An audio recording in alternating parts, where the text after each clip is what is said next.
నమస్కారం. నా పేరు శ్రీరామ్ శర్మ.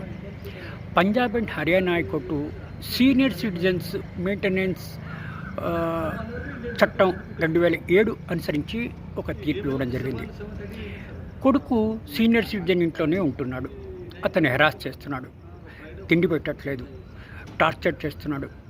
ఇంక చేసేది లేక సదర్ సీనియర్ సిటిజను ట్రిబ్యునల్లో నా కొడుకు బాధ పెడుతున్నాడు, అతని ఇంటిలోంచి తక్షణమే పంపించేటట్టుకు ఆదేశాలు ఇవ్వండి అని ఫైల్ చేశాడు.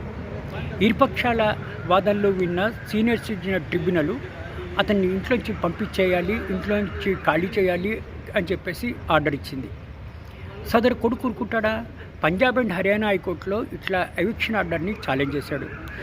నా తండ్రి నన్ను అన్యాయంగా అక్రమంగా ఇంట్లోంచి వెళ్ళగొడుతున్నాడు, ఆర్డర్ ఇచ్చారు ట్రిబ్యునల్, కాబట్టి దీన్ని స్టే చేయండి అంటే పంజాబ్ అండ్ హర్యానా హైకోర్టు ఇద్దరు జడ్జిల ధర్మాసనం చాలా సీరియస్ తీసుకుంది.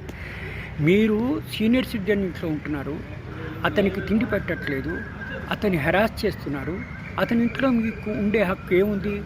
ఇట్లా ట్రిబ్యునల్ ఇచ్చిన ఆర్డర్ సబబుగానే ఉంది. గతంలో సుప్రీంకోర్టు కూడా ఇదే తరహాగా తీర్పిచ్చింది.